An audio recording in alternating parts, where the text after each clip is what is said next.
We have two writers tonight, as I mentioned. Our first writer up will be my friend Barbara Salvatore.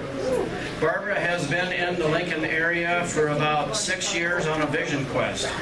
I will let her explain that more fully, just that you should understand that she's intent, serious, and very thorough on her vision quest, and she has been, in my estimation, very successful at that. Just a wonderful person, a wonderful set of experiences. She's met many friends in the Lincoln area and Nebraska area. She is a writer, a painter, a sculptor. You can read her resume on the sheet on your table. Suffice to say that I'm very, very pleased to have tonight Barbara Salvatore. Please come.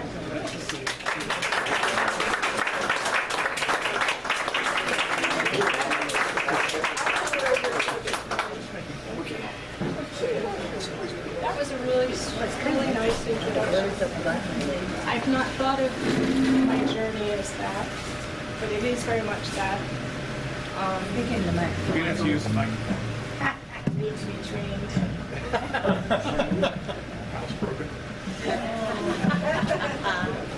I carry my prayers with me everywhere. In this little necklace is some tobacco and a prayer for the water in everything.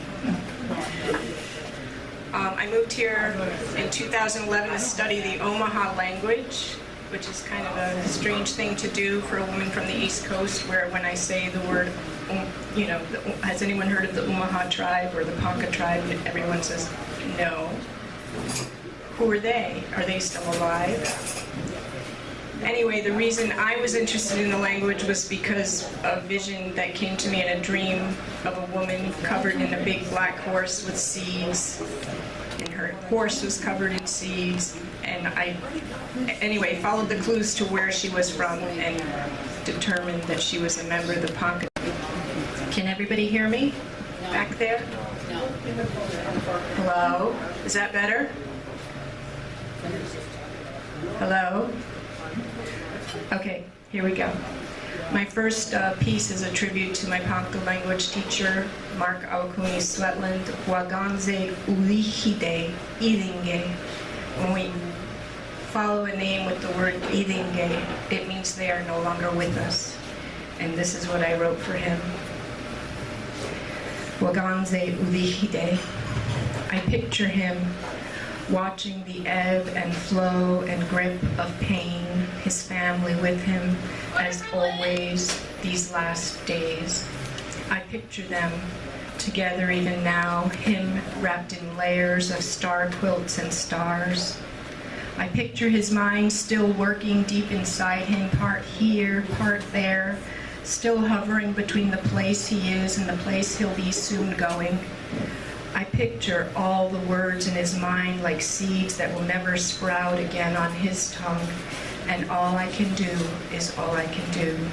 is keep and give every word he got down, every word shared with us. And I hope the words, the seeds that went with his soul come back to us, come through us, to the children. Words remembered forward for generations to come. All I can do is all I can do, and picture him walking the stars and all the Omaha and Ponca waiting to test him there. See just how much he managed to remember. I see him and friends who went before on big soft chairs, their feet up. I see them chuckling and teasing and testing him in that way, on his way. I imagine there'll be many others that went before who've been waiting, many others that went before, and together they will teach him more. They will teach him how to sprinkle his seeds from the stars and the stardust of countless new souls, words sprouting in Nebraska.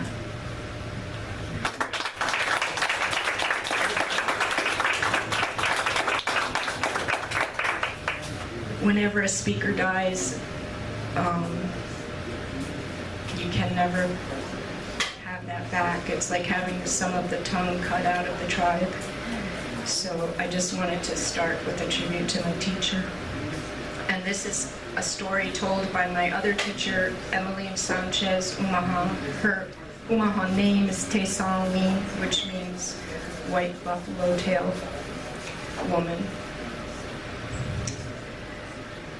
and this is her story as told to me. Shinga Jinga Iete, The Language of Babies, an Omaha Story, February 2015. If you had just one story to tell, what would it be? I asked Tesawi, my elder Omaha teacher and friend, as we sit together in the dark of the Walmart parking lot waiting on her sister. She thinks in circles and winds down to her grandfather. It would be the things I learned from my grandfather, the story of the baby. She flows into 5 minutes of fluent Omaha Iete Omaha speech, which I've never heard from her in 5 years of knowing her. A word, a phrase, a sentence, a question, yes, but not like this. The old language so soft and warm in her mouth flowing, and I pick out the words I know with my ears. I can tell Shinga Jinga, baby, Nushinga, people, Maonde, sky, Ashiata, outside, Pahe, hill, and some others, but I wait for the English to come so I can understand. The story begins again. She tells me how her grandfather could hear babies talk, could communicate with babies, and he has taken his daughter's 2-month-old baby in his arms to the top of a high hill. This baby has been crying for days with no stopping, for days just wailing and crying and just won't stop. He cradles his granddaughter in his arms and holds her high to the sky and looks into her face and marks her forehead. Tesawi motions with her thumb, a cross and circle smudge. He makes this mark with clay on her forehead, her third eye, there on her little brow, and he asks her, "Why? Why are you so upset?" And the baby tells him, "I am not loved. I am not wanted. I want to die. I just want to die, to leave this place where I'm not wanted. I'm not loved." And grandfather asks baby girl, "Who does not love you?" "My mother, my father, they do not love me." And grandfather tells her, "It is not so. You are loved. We love you. We want you. The people love you. Your family loves you. We all want you, and we will care for you." And the baby stares at him and breathes and gulps the air and silences herself. She melts into his loving arms, and the crying ends then. Grandfather walks down the hill and returns the baby to its mother, his daughter, and father. He goes on to put those parents in their place. He tells them they better straighten up and do their duty, take care of their baby and love her. He gives them no room to fail, no room to go crooked and off course. They must straighten up. And that baby grows into a woman who has babies of her own and loves them like no other. Tesawi motions again with her thumb. He made that mark of protection, and that kept her safe. That kept her. And she knew then that she was loved. And her mother too changed. And grandfather knew someone had hurt that baby, and that's why it did not want to live. But he changed that.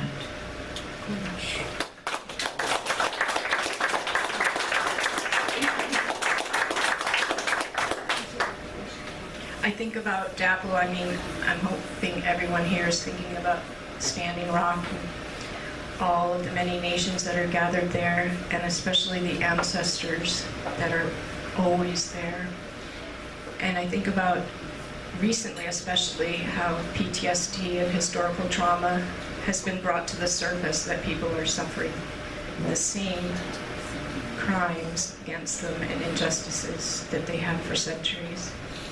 This is about a boarding school, and a lot of these, those two were true stories, but a lot of my other pieces come as dreams, and I look at my hands and feet in a dream, and I'm someone else, and I just sort of pay attention to what I'm wearing and where I'm going and follow it from there. And if I wake up and remember, I write them down right away, and this was one of those dreams. Church lady, 1891, boarding school, Phoenix, Arizona, late October. It's called Long Wool Coat. I stare down at my shoes. I stare straight ahead down brick walls narrowing to the street lamp at the end, its light cast on a flurry of snow. The air is frigid, smells of coal, but no warmth in this alley. The bricks stone cold, the alley narrow. I look down at my shoes, the leather, stiff and new, still polished against the melting flakes. No scuffs or scratches tell of the long road already traveled. The shoes are new. My coat is stiff and scratches at my neck. Wool itching from shoulders to ankles, bunching against my skirts. My hands, newly gloved, shapely, black gloves, not serving to warm me at all. I move briskly, my breath trapped inside the careful veil, hanging from the brim of my black felt cap. This too, intended to protect me from the elements, the crisp Midwestern air, but it hangs stiff, already shaped by my breath, vapors freezing against the fine gauze.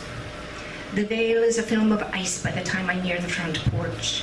The porch, wide with many columns but lacking in rails. Along its unfinished edges sit the children, lined up in rows, blankets wrapped round their shoulders, hair still in tight braids, trimmed in ribbons and otter tails, skin shades of dirt and stain, some faces streaked in tears.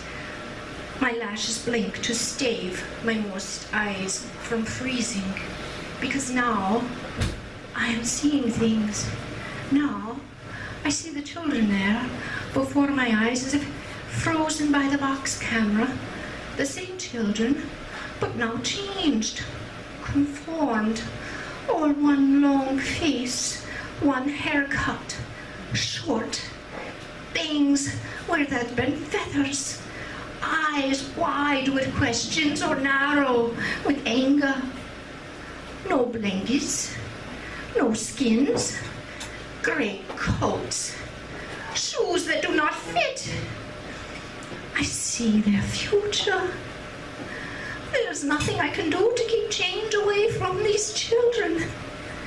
Me, a puppet in no shoes and kid gloves. Nothing I can do to stop this process. But I do not have to volunteer myself a cog in the daily wheel. I turn away, risking frozen eyeballs. But I live to tell against it.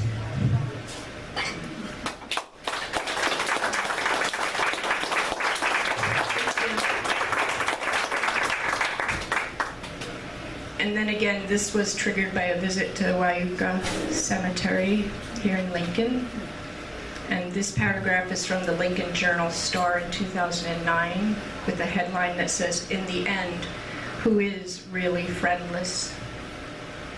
The poorest of the poor rest in peace at Wagónze Cemetery in the shade of tall trees. About 500 orphans and wards of the state were buried here long ago. Some bodies so small they lie two to a plot. Their burial site looks like a bare patch of grass. Few have stones. But I know the names and dates. Everyone. Remember how they died and how they could have lived. It is not a role I care to elaborate upon, but the weight of it has worn me out, and I fear what I will face when I cross over and I am buried in that same ground. Who will remember me? And why should they? I should be dead by now. I should have been put out of my misery long ago. But clearly, it is God's cruel way to keep me in pain with a clear mind. Not a clear conscience, mind you, but a clear mind that holds things vivid like they happened just yesterday. Though it was more than 70 years ago I was there. I was the one who did or did not dispense the cures, who decided how the precious few resources would be spent, who determined ultimately who would live and who would die. I was the doctor. Yes. And what could I do with hands tied behind my back but justify my position and my choices, carefully measure by the meager teaspoonful?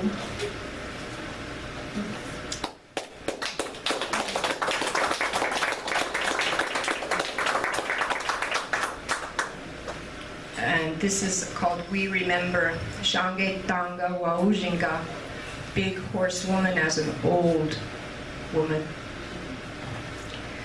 We remember when the grass was green, 1,000 shades of green reaching for the sky, in the leaves of trees and all around, as far as the eye could see, as far as a gaze could stretch. The only interruption then was from the sky. The only color that competed for attention was the endless blue, stretching above and over all that green. We forget.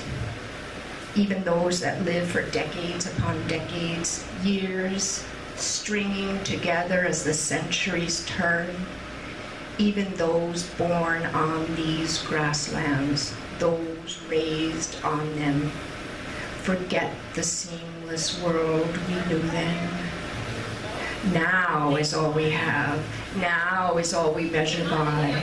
Now we look out of square curtained windows, crane our necks to catch a glimpse of grass, a branch of tree, a bird's wing out the corner window.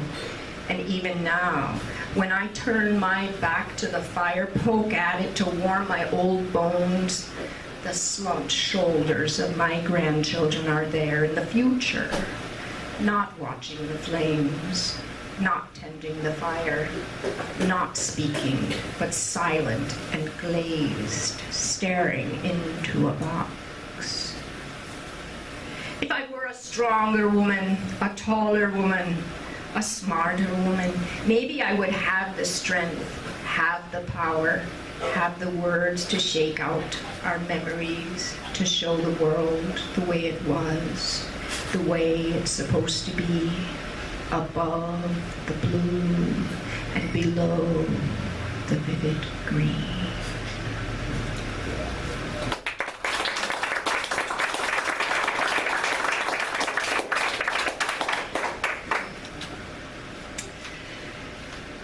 So that was her as an old woman, and this is kind of going in backwards order, but this was the day she was born.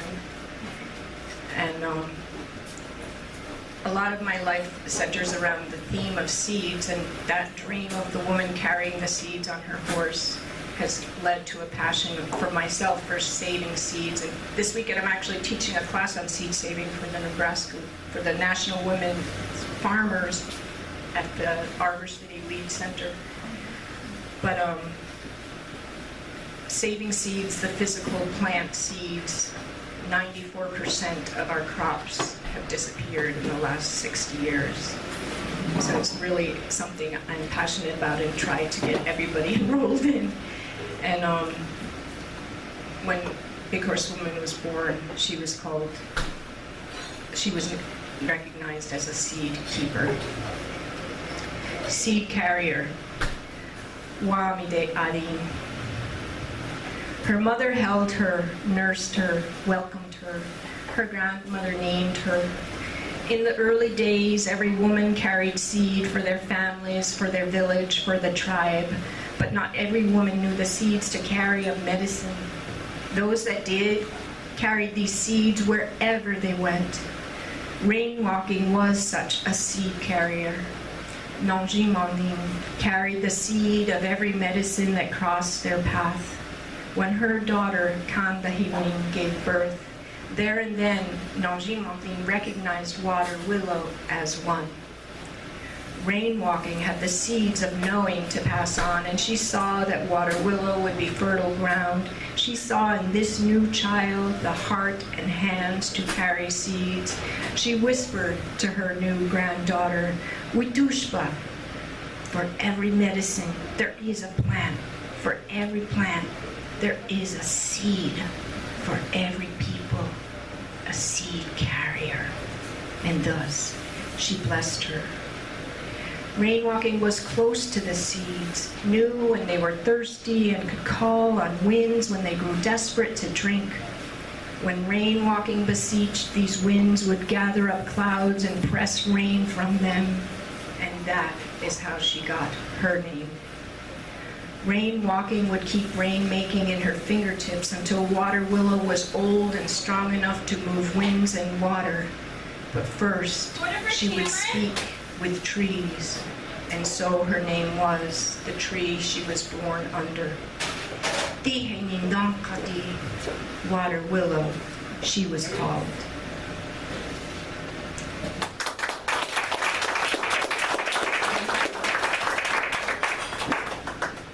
And the other character in the story, these two women, their stories and paths overlap by the Niobrara River, which the Ponca named the Niobrara. And that's where I live now, so it's all part of the vision quest that you're talking about. But Maggie was raised by her mother of German descent in herbal medicine and seed keeping. The seed, and this is when she settled by the Niobrara, wishing that she had someone to help her. Seasons became years. As each winter descended, she'd think again of packing. She'd begin preparations for escape, working the horses and sleds, bagging seeds and grains. She'd planned to move by the spring thaw and strive to stick to her plan. Yet something always kept her in the valley. Another week, another month, another spring. When she was peeling it, when buds started, she was pinching twigs and gathering fallen kindling, raking sticks out of the earth, building fences. When it all started to green, it was hard to imagine leaving all that she'd already planted and watched grow, from miraculous seedlings to mature, bounteous gardens and harvests. The remedy garden filled with scent and nourishment, catnip, marigolds, peppermint, alliums, balms, oils of rosemary, sage, thyme, the sharp juice of onions, garlic, chives, herbs that she could never leave behind, bulbs that needed dividing, horse mint, horsetail, horehound, blackberry, blueberry, hops, cherries, rose hips, willow, hazel, black walnuts, wild plum trees flowering, apple, peach, and pear that would soon come to bear. All these things kept her alive, and some needed her to help them thrive. Seeds stirred to start planting, fidgeted in her pockets, wriggled round her neck. The cold, moist ground beckoned peas and beans and early greens. Self-seeded beets, cabbages, radish, kale, and chard boldly pushed foliage up through cold earth. There was always the question, would she find the wild foods and medicines elsewhere or as abundant? Would they all be different enough? Would she always be carrying seeds enough to start? Did she have some of every kind? Was there life in them still enough? And then she always remembered when her mother asked Maggie to read from books when the print was too small for her maze-tired eyes. And Maggie read, sometimes understanding the text and sometimes not. May easily detected Maggie's monotone voice and knew that was when she read without comprehension. So May would stop her, emphatically explaining the importance of what she was reading. Maggie, don't you see the magic in that? Read it again and listen to the words. Maggie repeated from a very old and well-worn copy of Culpepper's Complete Herbal. We must realize that in the seed of any plant exists in its entirety its full potential, its power and medicine concentrated in the small package of its seed. May broke in, stopped her again. Do you see, Maggie? Do you see what this means? The seed is everything. In the seed of the acorn is the life of the mighty oak. In the seed of the sunflower is both medicine and food. In the seed of grains is their full nourishment. Even the smallest seed holds the power of its entire plant. Do you see? Maggie paused and let this idea settle in. Then, like a seed itself, it slowly put forth the taproot, burrowed into her thoughts, took hold and grew. She could see how the first tender leaves unfurled, how the fragile stem built upon itself into a solid trunk, transforming thin green skin to thick bark, how buds open sweet and odorous flowers, stamens and pistils, pollination, and then finally again, the seed. This seed, this new idea planted in her mind, growing strong and true, was now realized, undeniable, known. The seed. Yes, Mama, she smiled. I see. And so May excitedly carried the lesson further, grabbing small pokes of seed off the shelf, pulling amber bottles out of cupboards. You see, Maggie, we always save the seed of everything, every medicine we know, every plant that helps us live. And Maggie, we can infuse some of the most powerful medicines from the smallest of seeds. And no matter whatever might befall the plants, the gardens, farm, earth, or sky, from one season or year to the next, we would still have in our hands the promise of the seed. Maggie emptied a poke of calendula seeds into her open hand and saw it as a golden treasure.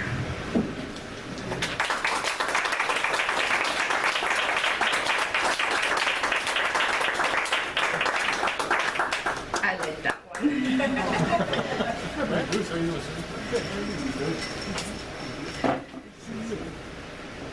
I have 3 more. Do I have time for 3 more or 2 more?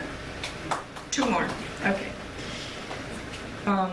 I read this one last week, and typically I end with it, but I'm going to do this one plus 1 more. And this is the very final page of the 4-book series, Big Horse Woman. Forced into thin air by walls of fire, trapping them, nowhere to turn, Big Horse leapt with Big Horse Woman, plummeted off the cliff. In her fall, her smell went dead. The choking smoke no longer mattered. She couldn't breathe anyway. She felt the flames lick her skin. She felt horse hair singe under her fingers, frying to dust. She felt embers falling on her hips, saw the hot yellow air all around her, felt her eyelashes curl, closed her eyes reflexive, knowing she did not need her eyes for the landing, that she would rather rise above it. Her senses shut down one by one. Her nose, eyes, ears, tongue, touch, until all she knew was the voice inside and the all-seeing eye in her heart. And so she pulled the soul of her horse up with all the strength she had in the rope between him, threw her head back, to the sky, clicked her tongue, flew up at a gallop. Big Horse legs stretched out. She let go her arms, let them take her up, wings away from hard ground, back to the sky where they came from. They hovered there, still at the edge of the cliff, watching below. She saw the fires swallow them, the cracked earth open, torches of black oil, smoke, vapors, ruptured veins deep inside her, fractured mountains, broken backs, high peaks, bones showing, trees hacked. She watched. Lines of knives scythe swift across the plains, running metal boxes slice across iron tracks, dust storms and bowls and funnels widening wide, big mirror houses shining like porcupine needles straight up to the sky. She saw the black snake oozing through the grasslands, saw the browning of green places and the greening of snow-covered hills, endless melting pools flooding and streaming from the world over, shouting, begging to be heard. Floods and fires joined at the corners, bred into a steaming cloud that engulfed the earth and warmed it. The voices rising muffled. The earth was suffocating. She heard her rumbling groan deep inside as she pitched and rolled and slowed her pulse, reaching deep inside her core, waking up in a sudden silence, like the eye before a storm. Big Horsewoman knew what had to be done. She fell back, flew down, kicked Big Horse fast and hard, and started up a cold wind and dragged in all the stars that dusted the sky with all her relations and all those who had ever been before her. She whipped them up with the lash of her quirt. Her sang up the oceans, wrangled in the rivers, called up the mountains, and aimed her arrow to draw herself back to earth. Now was the time to turn back once again. She dug in her heels and led the charge from the sky, and all the shooting stars followed.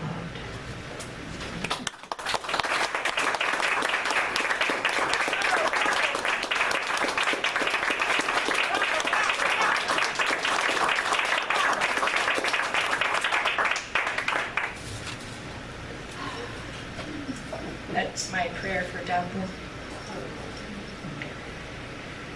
And then I'm going to finish this with another dream that sort of wraps up all my ghosts. It's called Cloud Robe.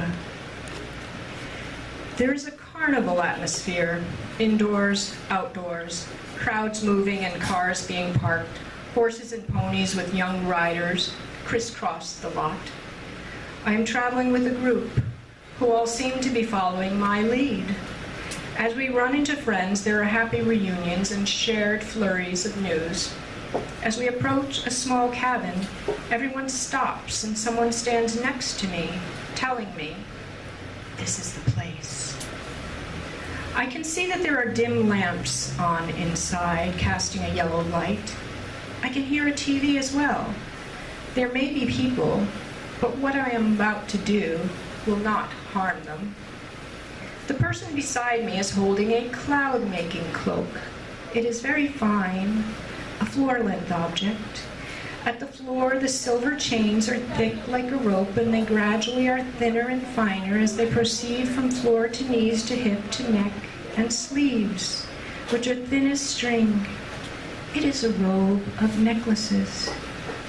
As I put my arms into the sleeves, I feel a chill down my spine and take a deep breath. Someone says, "Don't worry, this will be easy for you. Just use your breath." And so I begin. I lift my left hand and start in the basement. I imagine all the air moving with my breath, and I sweep it with my hands from the ramp cellar door, up the basement stairs, and into the kitchen. People sit there at the table. I see the results in my mind before I see them through the windows. Then, the wisps of smoke become obvious to everyone, and as the wisps find each other and migrate to form clouds, there are quiet gasps and murmurs from the people behind me. Soon, the small house is filled with clouds, not smoke, but white, translucent clouds, this being some sort of cleansing. When the house is full, someone will get up and open a window. Let the clouds full of bad things air out. Only then will I remove the cloud robe.